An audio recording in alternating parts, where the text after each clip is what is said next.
What's going on? It's your man's Moo Man on the mic, back with another episode of the Initiative Podcast, where we get into celebrity news, world news, sociology, psychology, and WTF.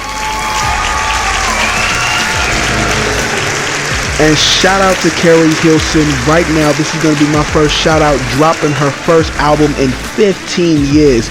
We Need to Talk hit streams April 18th. And we're talking about the Keri Hilson. She's the energy, the original pretty girl rock, the Oxford College student.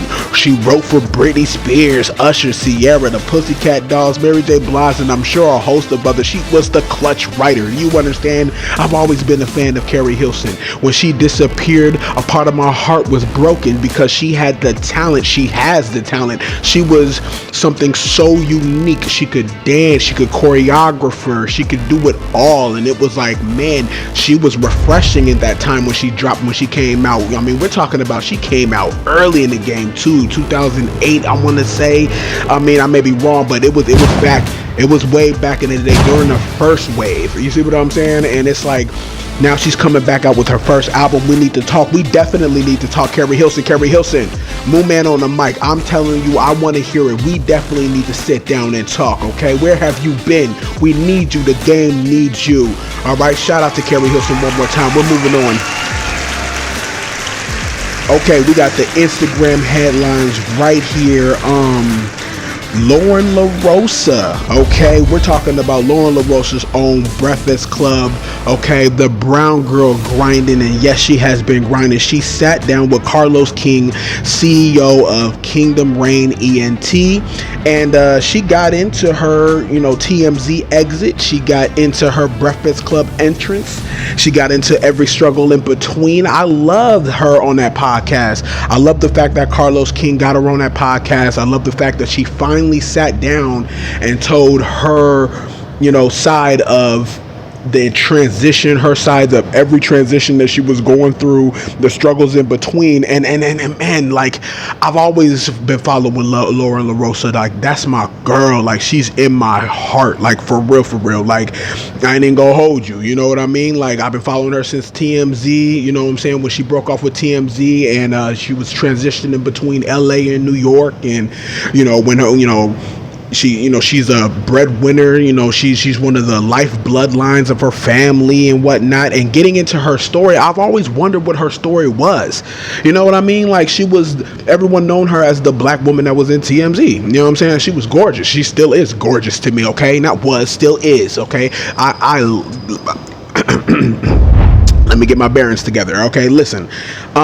It was refreshing to see her sit down and get into the details of everything that was going on with the Breakfast Club and everything that was in between. You know what I mean? From past relationship woes, even to her brown girl grinding legacy. And her brown girl grinding legacy continues to push on. And it's like, man, that's what's up. And the thing that came to me in my mind when I sat down and listened to the podcast, and me, as y'all know, I'm a podcast head. Every podcast I listen to, I usually reflected in my own mind, like, you know what I mean? Like, if I was in that situation, if I was in her situation, how would I feel? How do I feel now that I'm in a situation doing a podcast and audio cast and, with the things that I'm going through? I see her the way she's handling it with such grace.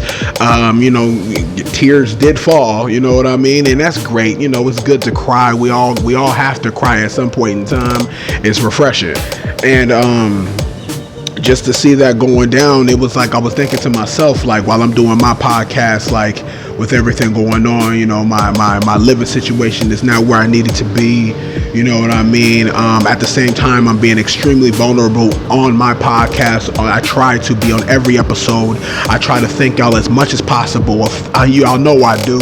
And my grace of doing this continues to hold strong as I pray every day, every morning, every night, 5 times a day, as best as I can, inshallah. And just seeing her and seeing examples of others going through what they're going through, but still able to get on the camera, still able to get on the mic, and still able to do what they love in every industry that I find myself listening to in the podcast that I do listen to. You know what I mean? Like it motivates me, you know what I mean? And I hope I'm a motivation for somebody. You know, like I said in my last podcast, like I said, I'm not the brightest star in the sky, but I'm not the dirtiest worm on the ground. You know what I mean? And I just hope that I can handle, you know, the transitions between my life that may pop up, or that God has planned for me, with just as much grace, with just as much dignity, without compromising my character, without compromising my morals. I'm still on a discovery of my character in full, as y'all know, with this podcast. And again, just seeing her get on that podcast with Carlos King. Again, Carlos King, CEO of Kingdom Reign Entertainment. He definitely has the #1 podcast out there too. Definitely go check his podcast out if y'all are interested. It's definitely, you know, something to check out.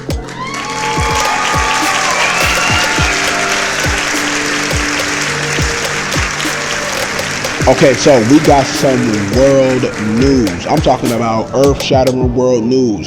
And the reason why I say that it's earth-shattering is because I've been following what's been going on for a while now. You know, ever since Abraham, oh man, I don't want to say his last name wrong, Abraham Traoré. You know what I'm saying? Ever since he took the reins of Africa's example of what leaders are. I mean, I haven't seen a leader at this magnitude, with this kind of charisma, and at this kind of fearless level, you know what I'm saying, since Gaddafi. You know what I mean? I ain't even gonna hold you. Like, Abraham Traoré has been going hard in the paint. He's been kicking out, you know, colonizers. He and not just colonizers. He's been kicking out anybody that has been a rebellion against his military and against his movement. Okay, I mean, that sounds familiar though, doesn't it? In America, right? Sounds familiar, right? Taking the reins, making sure no nonsense is going on, making sure that he finally has control over what he know he can get control over, so he can push the country into a one currency continent.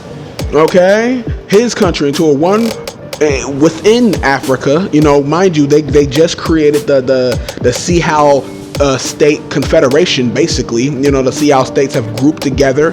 They're discussing financial moves, financial currencies, and mind you, and this is unprecedented. And so what I mean by that is that right now the Senegal president Bassirou Diomaye Faye, I'm sorry if I botched that up for y'all that's listening.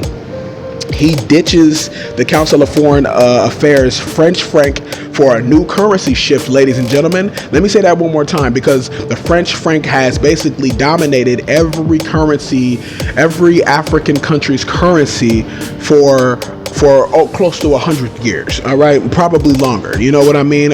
Definitely fact check what I'm saying. The French franc is basically the anchor of all the currencies in each African country, and it basically puts them into debt, interest they can't pay back. And mind you, the French franc, backed by the European euro. You know what I mean? It's just dire straits for all the, the individual monies that are in Africa and all of its countries. So when I hear the Senegalese president ditching the Council of Foreign Relations French franc for a new currency shift, and when you think about the geological, stakes that are going on in Africa right now, and you think about the mining of the uraniums and minerals, the same things that we need for our phones here, and you think about that kind of slavery, and then you think about South Africa, and then you think about how Trump has stopped all business with South Africa, for various reasons, one in specific, but that's going to be for another episode. Just know that Senegal is West Africa, right? So you got South Africa with a ban on trade, when it comes to America. But then now here's the other thing about it, and this is where it gets into the geopolitical 5-dimension chess, right? You have France, who is ready to go to war with Russia right now as a member of NATO. You know what I'm saying? NATO, they want to back up the Ukrainian military, seeing as how Trump is basically doubled down and said, nah, you know what I mean? Y'all gonna have to fight it on your own. If y'all don't want to come to a peace deal, then you're on your own. We're gonna cut off that money. We're gonna cut off the weapons. We're gonna cut off every resource that we have. You know what I mean? And you're gonna have to fight them Russian troops on your own. So, you know, you have France on one end who's ready to go to war with Russia to back up Ukraine, but now they got to deal with, on the other end, West Africa is basically grouping together with Senegal being the forefront of this new shift in geopolitical standings. And it is something to experience. Like I said, if you don't know who Abraham Traore is, I suggest you do your research. In the last 3 years, definitely in the last 5, look him up, see what he's been doing, see the kind of motivation that he's been putting on the backs of the leaders of each individual African country. You know what I mean? Like, when I say that this is a leader of leaders right now, this is truly a leader of leaders right now. And that definitely does sound familiar if you're here in America. All right? I mean, for real. And this is worldwide. Don't get it wrong. You know, the powers that be will not relinquish their power easily. You see what I'm saying? They were so set on the Great American Reset. They were so set on the one world globalist order. You know, they were so set on that, and now it's all shambles, coming down, falling to pieces. You see what I'm saying? We see the hoodwink. You know, the lights have been turned on, and they will not be turned off, because there's no common sense in the dark. You see what I'm saying? There's common sense in the light, but there's no common sense in the dark. And there's a worldwide awakening across the planet right now. It's awakening for a lot, and then there's a dampening for some. And the dampening for those who do not see the wave and the clear water of wisdom, knowledge, and understanding that's hitting the planet right now.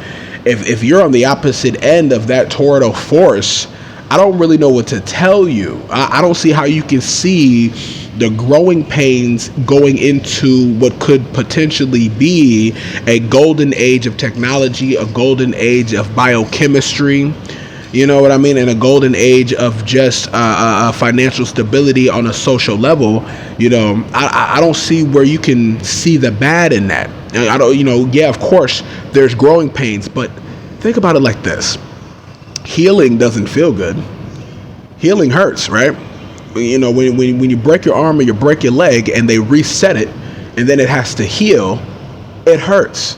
When they pull your wisdom teeth out or they pull an affected tooth out of your mouth and then it has to heal, it hurts. So when there is a global shift in power and corruption is being wheedled out because it's been dug in for 70 years, guess what?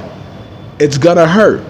But it's up to us to, you know, to remain unpanicky. You know, it's up to us to deal with that. You know what I mean? And it's up to us as individuals to create new lanes of entrepreneurship so that, you know, we have an opportunity to get ahead of the game.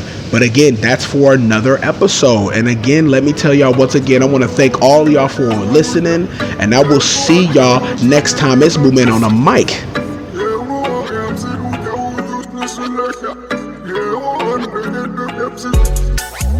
I don't mean no disrespect, but no way. I can't listen to you, I do this my own way. This is not a game, no, I don't play. And you wasn't game before, so now it's no way. No way.